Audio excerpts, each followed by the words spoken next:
أعوذ بالله من الشيطان الرجيم. بسم الله الرحمن الرحيم. أذلك خير نزلا أم شجرة الزقوم إنا جعلناها فتنة للظالمين إنها شجرة تخرج في أصل الجحيم طلعها كأنه رؤوس الشياطين فإنهم لآكلون منها فمالئون منها البطون ثم إن لهم عليها لشوبا من حميم ثم إن مرجعهم لإلى الجحيم إنهم ألفوا آباءهم الضالين وهم على آثارهم يهرعون ولقد ضل قبلهم أكثر الأولين ولقد أرسلنا فيهم منذرين فانظر كيف كان عاقبة المنذرين إلا عباد الله المخلصين.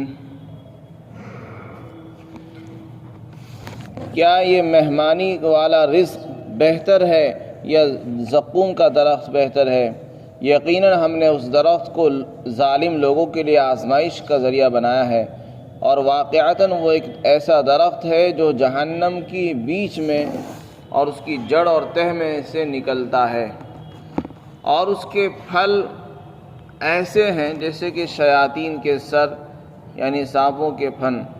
یقیناً وہ لوگ اس کو کھائیں گے اور اسی سے اپنے پیٹوں کو بھریں گے، اور پھر یقیناً ان کے لیے اس درخت کے اوپر سے کھولتے ہوئے پانی کا آمیزہ دیا جائے گا، اور پھر ان کا لوٹنا اور ان کی واپسی جہنم کی طرف ہوگی۔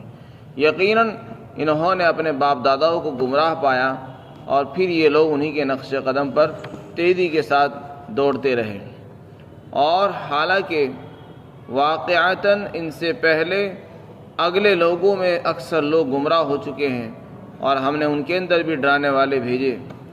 تو آپ دیکھ لو کہ جن کو ڈرایا گیا ان کا انجام کیا ہوا۔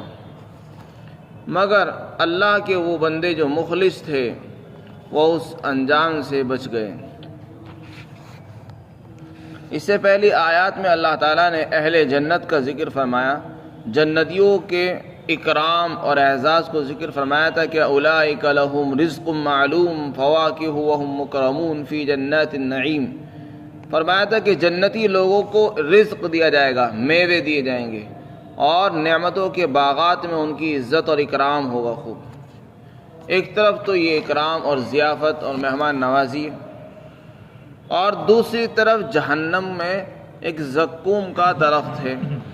تو اللہ تعالیٰ نے دونوں صورتحال بیان فرما دی، جنت کا حال بھی بیان فرمایا، جہنم کو بھی بیان فرمایا۔ دونوں کو بیان کر کے اللہ تعالیٰ ایک سوال فرما رہے ہیں انسانوں سے کہ انسان کے لیے کون سی حالت اچھی ہے۔ جنت میں جو مہمان نوازیاں ہو رہی ہیں، عزت کی روزی مل رہی ہے، اکرام ہو رہا ہے، یہ اچھا ہے؟ یہ جہنم میں جا کر زقوم کا درخت کھانا اور اس کا انتہائی کڑوا بدمزہ پھل چکھنا؟ بھلا انسان کو خود سوچنا چاہیے کہ جس کے اندر بدبو ہو، تعفن ہو، وہ بری چیز ہے، اس سے بچنا چاہیے۔ اگر اس کو زقوم کے اندر برائی معلوم ہو رہی ہے تو وہ جہنم کے راستے کو کیوں نہیں چھوڑتا ہے؟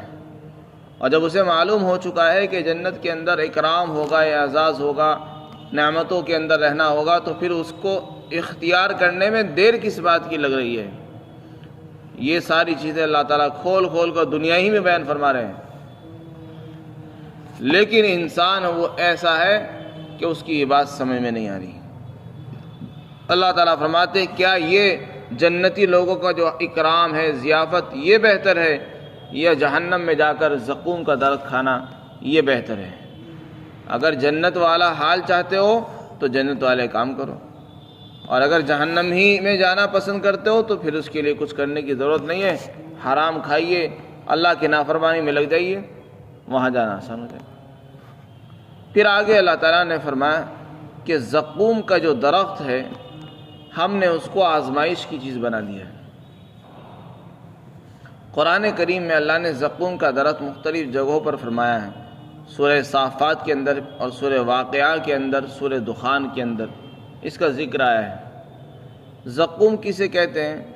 زقوم ایک درخت ہے، اللہ نے قرآن میں فرمایا کہ وہ جہنم کی تہہ میں سے نکلے گا، وہیں پیدا ہوتا ہے اور وہیں سے نکلے گا، اور انتہائی کڑوا ہوگا، بد مزہ، بد صورت، صورت کے اعتبار سے بھی انتہائی برا ہوگا، اور شکل بھی اس کی بہت خراب ہوگی، یعنی کوئی آدمی اس کو دیکھنا بھی نہیں چاہے گا۔ جیسے کہ سانپ کا پھن ہوتا ہے، ایسی اس کی شکل اور اس کے پھل ہوں گے، اور مزہ بھی انتہائی کڑوا ہوگا۔ ان شجرۃ الزقوم طعام الاسیم کالمہل یغلی فی البطون، فرمایا زقوم کا درخت گناہگار لوگوں کا کھانا ہوگا، گناہگار لوگوں کو کھانے کے لیے پیش کیا جائے گا۔ دنیا کے اندر لوگ بتاتے ہیں کہ عرب کے علاقے تہامہ کے اندر بھی یہ درخت پایا جاتا ہے۔ بعض لوگوں نے ہندوستان میں پائے جانے والے ناگ پھن کو بھی زقوم کا درخت بتایا ہے کہ یہ بھی زقوم کا درخت ہے۔ لوگوں نے اپنے اپنے اعتبار سے تشریحات کی ہے۔ مفسرین نے لکھا ہے کہ ایسا معلوم ہوتا ہے جیسے کہ دنیا میں بھی صاف ہوتے ہیں اور آخرت میں بھی، جہنم میں بھی صاف ہوں گے، لیکن وہاں کے سانپ اور یہاں کے سانپ میں فرق ہوتا ہے۔ یہاں کے سانپ وہاں کے سانپ کا مقابلہ نہیں کر سکتے۔ اسی طرح زقوم کا درخت اگر دنیا میں بھی پایا جاتا ہے تو کوئی بعید نہیں ہے یہاں پایا جائے، لیکن جہنم کے اندر جو زقوم کا درخت ہوگا اس کی کیفیت اور نوعیت الگ ہی ہوگی، وہ دنیا کے زقوم کی طرح نہیں ہو سکتا۔ خلاصہ یہ ہوا کہ جہنم کے اندر جو گناہگار لوگ جائیں گے ان کو کھانے کے لیے زقوم کا درخت پیش کیا جائے گا، اور انتہائی کڑوا، شکل بھی بہت بدصورت، مزہ بھی انتہائی خراب، لیکن جہنمی لوگ اس کو پیٹ بھر کر کھائیں گے اور اس سے اپنے پیٹ بھر لیں گے۔ اتنی ان کو بھوک اور پیاس لگے گی کہ اس انتہائی کڑوے درخت کو بھی وہ کھا جائیں گے، اور صرف کھائیں گے نہیں، پیٹ بھر لیں گے۔ اور پھر جب ان کو پیاس لگے گی تو پیاس کے لیے ان کو کھولتا ہوا گرم پانی دیا جائے گا، لیکن اس پانی کو بھی وہ اس طرح پئیں گے جیسے کہ اونٹ پانی پیتا ہے۔ وہ اونٹ جو پیاسا ہو، کئی دن کا پیاسا ہو، جیسے وہ پانی پیتا ہے، بالکل اسی طرح شوق سے یہ بھی گرم پانی پئیں گے، اور وہ گرم پانی کھولتا ہوا ان کی آنتوں کو کاٹ ڈالے گا اور اندر کی ساری چیزوں کو باہر پھینک دے گا۔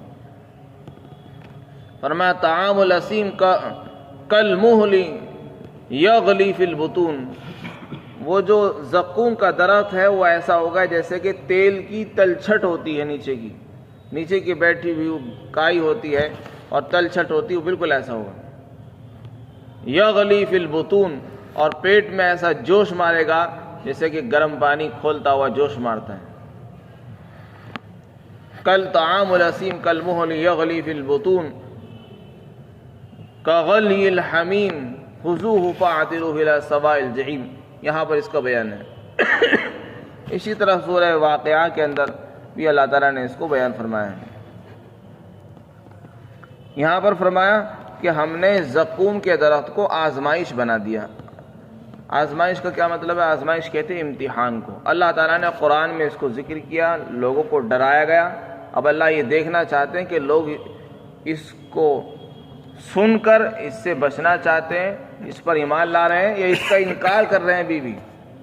چنانچہ اللہ کے رسول نے جب لوگوں کو زقوم کے درخت کی خبر سنائی اور لوگوں کو ڈرایا کہ دیکھو اگر تم جہنم میں جاؤ گے تو تم کو یہ کھانا پڑے گا، لوگ کہنے لگے کہ یہ تو زقوم کا درخت ہو، ہم تو زقوم تو کھجور کو کہتے ہیں اور مکھن کو کہتے ہیں، اگر ہمیں وہاں جا کر کھجور اور مکھن ملنے لگے تو ہمارے لیے مزے کی بات ہے کہ ہماری وہاں بھی مہمان نوازی ہوگی۔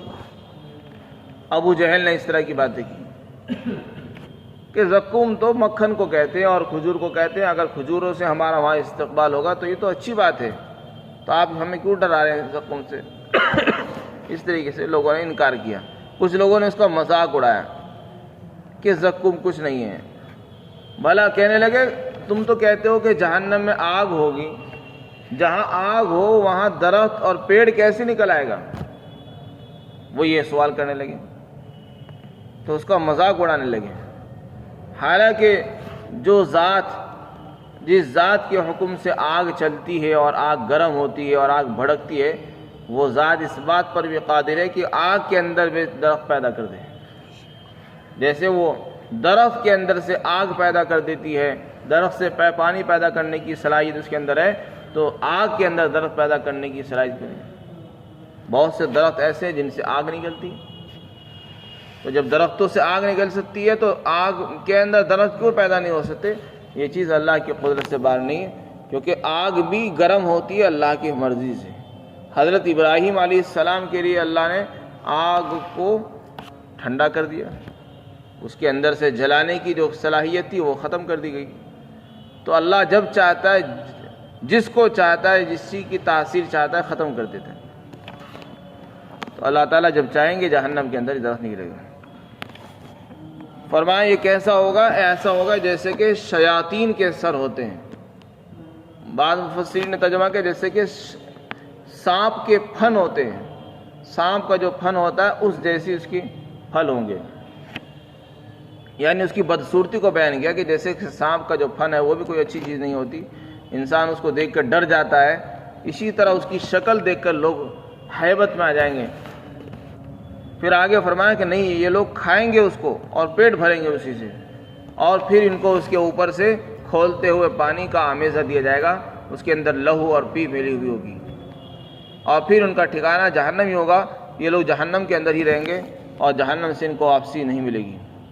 اس کے بعد اللہ تعالیٰ نے اس کی وجہ بیان فرمائی کہ ایسا کیوں ہوا. لوگوں کو سمجھایا بھی گیا، ان کے پاس نبی بھی آئے، قرآن بھی آیا، لیکن آخر ان کی بات سمجھ میں کیوں نہیں آئی. تو اس کی وجہ بیان فرماتے ہیں کہ آدمی کہاں گمراہی اختیار کرتا ہے، آدمی کہاں سے ٹھوکر کھاتا ہے. فرمایا وہ اپنے بڑوں کے پیچھے چلتا ہے. ہر آدمی کو دیکھ لو آپ، ہر آنے والا جو ہے اپنے بڑوں کی بات مانتے ہیں. عموماً لوگ اپنے باپ داداؤں کو بڑا مانتے ہیں اور انہی کے طریقوں پر چلنے کو، ان کے طریقوں کے اوپر چلنے کو اپنے لیے فخر، عزت اور دین سمجھتے ہیں. کفار مکہ اسی وجہ سے ناکام و نامراد ہوئے کیونکہ انہوں نے اپنے باپ دادا کے دین کو ہی سب کچھ سمجھ لیا. اسی طرح یہ لوگ جن کا یہاں پر حال بیان کیا جا رہا ہے کہ یہ لوگ گمراہ کیوں ہوئے؟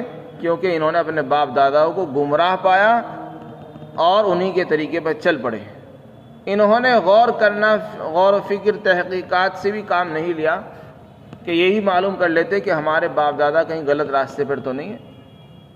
ایسا نہ ہو کہ ہم اب باپ داداؤں کی محبت میں اندھے ہو کر بے دین ہو جائیں اور جہنم میں چلے جائیں.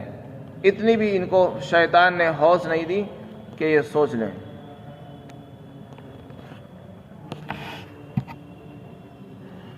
فرمایا انہم الفوا آباءہم الضالین. یہ جو اندھی تقلید ہے اس سے انسان بہت سی مرتبہ ٹھوکر کھاتا ہے.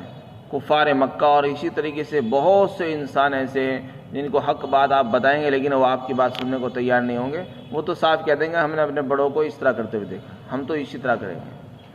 یہ جو بڑوں کی تقلید ہے، اندھی تقلید، اس سے انسان جہنم میں چلے جاتا ہے. اسی کو اللہ تعالیٰ فرماتے ہیں کہ انہوں نے اپنے باپ داداؤں کو گمراہ پایا اور انہی کے راستے پر چل پڑے. اس بات کی ضرورت محسوس نہیں کی کہ ہم حق کو تلاش کریں، سچ اور غلط کا پتہ لگائیں، سچ کیا ہے غلط کیا ہے. اس سے معلوم ہوا کہ آدمی کو کسی کے دیکھا دیکھی اعمال نہیں کرنے چاہیے. مسلمان کا کام یہ کہ جو بھی کام کرے پوچھ کر کرے اور قرآن و سنت کے مطابق کرے. کسی کو دیکھ کر کوئی کام نہیں کرنا چاہیے. ہو سکتا ہے کہ ہمارے ماں باپ گمراہی کے راستے پر ہوں، ہو سکتا ہے جس کے راستے پر، جس کو دیکھ کر ہم کام کرتے ہیں وہ غلط راستے پر چلتا ہوں. تو کسی کو دیکھا دیکھی کام نہیں کرنا چاہیے بلکہ پہلے اس کی تحقیقات ہو اور پھر عمل ہونا چاہیے.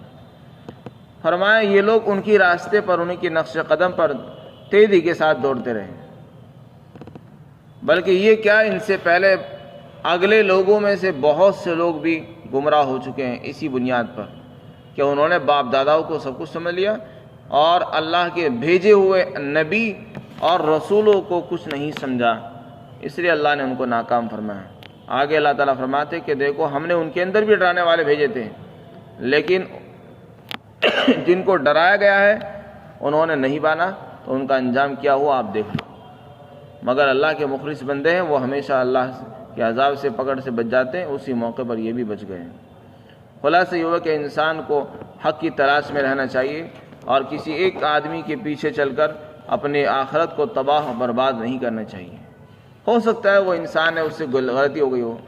ہمیں تو نبی کی ذات نمونہ بتائی گئی ہے کہ نبی کی ذات میں تمہارے لیے اسوہ ہے، نمونہ ہے، اور نبی معصوم ہوتے ہیں، لہذا وہ جو کام کریں اس کی پیروی کرنی چاہیے۔